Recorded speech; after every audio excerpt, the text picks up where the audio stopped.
Nessa aula vamos relembrar o conceito de ponteiros em C. Vocês sabem que um ponteiro em C é uma variável especial. Ela armazena endereços de memória de outras variáveis e através desses endereços é possível referenciar o valor dessa variável cujo endereço está armazenado no ponteiro. Então, através de um ponteiro, eu armazeno o endereço de memória normalmente de uma outra variável ou de uma área de memória locada dinamicamente, como a gente vai ver nessa aula. E através desse endereço armazenado no ponteiro é possível fazer uma referência ao conteúdo do endereço.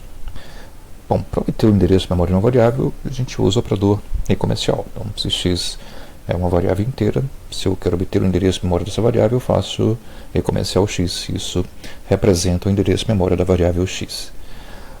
Bom, embora todo ponteiro armazene um endereço de memória e o endereço de memória seja um valor inteiro, todo ponteiro tem um tipo base definido. Esse tipo indica para que tipo de endereço esse ponteiro pode apontar. Quando um ponteiro aponta para uma área de memória, na verdade ele aponta apenas para o endereço do primeiro byte dessa área de memória. E a área de memória utilizada pelos tipos de dados em C pode ser diferente. Como você sabe, um inteiro ocupa 4 bytes na memória. Por outro lado, um double ocupa 8 bytes. Então, um ponteiro aponta apenas para o endereço do primeiro desses 4 ou 8 bytes, ou qualquer que seja o número de bytes usado pelo tipo para o qual ele aponta. Bom, esse tipo de ponteiro influencia a aritmética de ponteiros. Você pode fazer as operações basicamente de soma e subtração com os endereços de memória armazenados nos ponteiros. Então, mostrando que pi é um ponteiro para o inteiro, se você faz pi mais 1, isso seria o endereço do inteiro imediatamente seguinte ao inteiro apontado por pi. Se fosse um vetor, por exemplo, seria o elemento seguinte do vetor. pi-1, por sua vez, aponta para o endereço do inteiro imediatamente antes do endereço apontado por pi. pi mais 2 aponta para o segundo inteiro depois do endereço apontado por pi, e assim por diante. Bom, os ponteiros em C são muito usados na passagem de parâmetros por referência, e foi esse o uso que a gente fez de ponteiros até então, na passagem de parâmetros por referência. Aqui eu tenho dois trechos de programas, um que ilustra a passagem por valor, que eu tenho uma variável x, cujo valor é 5, eu imprimo o valor de x, será 5, depois chamo uma função chamada fonte e passo x. Estou passando o valor da variável x como parâmetro, y, portanto é uma cópia do valor de x. Bom, aqui eu incremento o valor de y era 5, que é o valor que ele recebeu de x, então y passa a ser 6, aqui será impresso o valor 6. A função fonte termina, eu volto aqui, imprimo o valor de x, x continua valendo 5. Então, se a gente for executar esse programa, estou com ele aqui no Visual Studio Code. Bom, então, a função fonte recebe um inteiro, eu passo para a função fonte o valor de x, y, portanto, será uma cópia do valor de x. Então, eu já compilei o programa, vamos executá-lo aqui, eu chamei de val exemplo. Então, notem que a saída foi x igual a 5, esse valor de x aqui na função 65, eu chamei a função fonte, passei x como parâmetro, y uma cópia do valor de x, somei 1 ao valor de y, imprimi o valor de y, imprimiu 6 aqui na função fonte. A função fonte termina, volta aqui para a função main, imprime o valor de x, x continua valendo 5. Bom, já se a gente usasse a passagem por referência, então na chamada função fonte eu passo o endereço da variável x, e o parâmetro da função aqui é um ponteiro para inteiro. Então, py é um ponteiro para inteiro. Para referenciar o conteúdo desse endereço, eu faço asterisco py. Então, quando eu faço asterisco py++, estou somando 1 ao valor da variável x, que é a variável cujo endereço está armazenado em py. Depois aqui, quando eu imprimir o conteúdo de py, vai imprimir o conteúdo desse endereço, ou seja, o valor da variável x. Então, x valia 5, então x passa a valer 6. Quando a função fonte termina, eu volto para a função main, imprimo o valor de x, e x é 6. Portanto, o valor de x foi alterado através desse ponteiro py. Bom, vamos executar esse programa aqui no Visual Code Studio, no Visual Studio Code. Então, fonte é uma função que recebe o endereço de um inteiro. Quando eu chamo a função fonte, passo o endereço da variável x e py recebe esse endereço. Vamos ver que a saída aqui nesse caso, eu chamei de ref exemplo, o programa vai ser 5, que seria o valor de x aqui, depois eu incremento o valor de x através do ponteiro, imprimo o conteúdo desse endereço, que é o valor da variável x, vai ser 6. Quando eu volto para a função main, o x foi alterado, ele vai imprimir 6. Então, diferentemente lá da função que eu recebo a variável x por valor, quando eu retornei a função x continua valendo 5, aqui agora o x vale 6. Então, esse era o principal uso de ponteiros em C que a gente viu até então, na passagem de parâmetros por referência. Bom, agora vamos falar da alocação dinâmica de memória em C. Um programa, durante a sua execução, raramente usa toda a memória disponível no sistema operacional. Você tem sempre uma área de memória que não é utilizada, e essa área de memória é gerenciada pelo sistema operacional e pode ser acessada através das funções de alocação dinâmica em C. Bom, vamos supor que eu tenho uma variável P declarada como um ponteiro para um tipo de dado qualquer. Esse ponteiro pode receber um objeto, ou seja, um valor desse tipo que foi criado dinamicamente.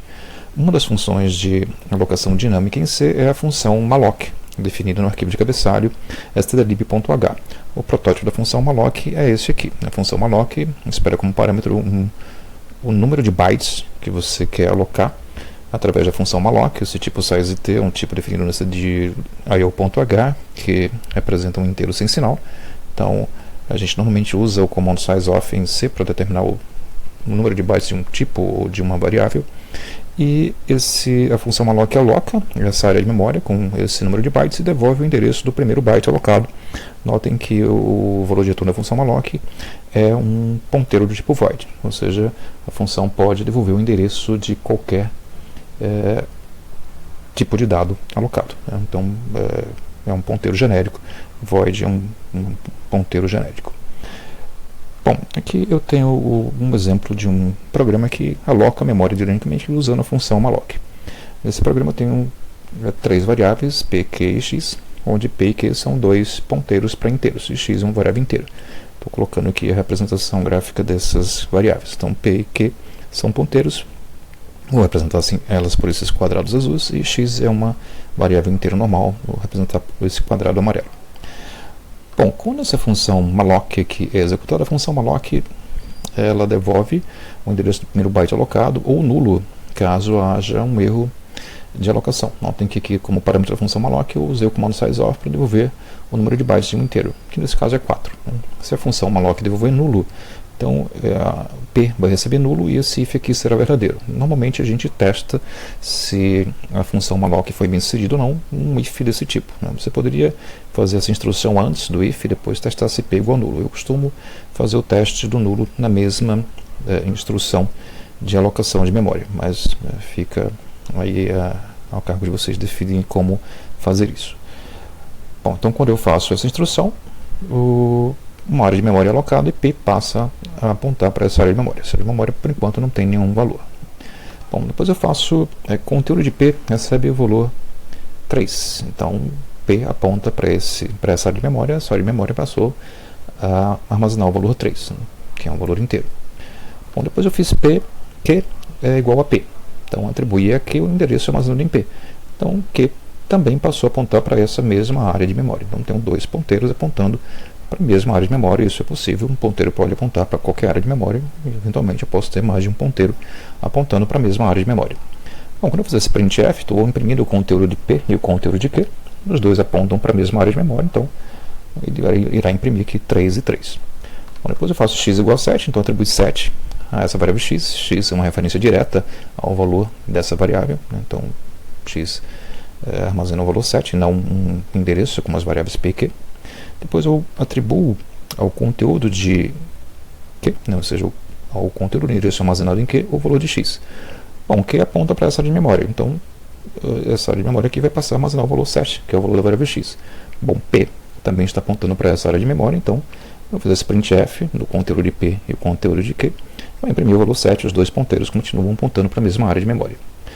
Bom, depois aqui eu faço um outro malloc, atribuo a P o resultado do malloc. Então, P vai passar a apontar para uma outra área de memória, que continuará apontando para essa área de memória que tem o valor 7.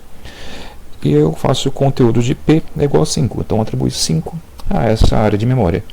Portanto, o conteúdo de P aqui será 5, o conteúdo de Q será 7.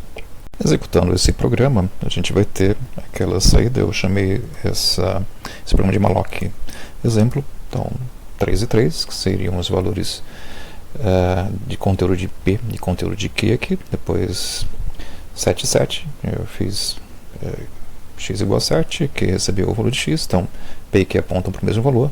Eles apontam para o valor de x, que é 7. O conteúdo de P e Q aqui imprime 7. Depois aloquei uma nova área de memória, foi referenciada por P, atribui 5 a esse valor. Quando imprimir P e Q, o conteúdo de P e o conteúdo de Q imprimiu 5 e 7. Bom, esses programas estão aí no Moodle da disciplina, nessa pasta programas. Os programas que eu usei para ilustrar a passagem por valor e por referência, e também o exemplo do malloc estão aí no Moodle nessa pasta programas.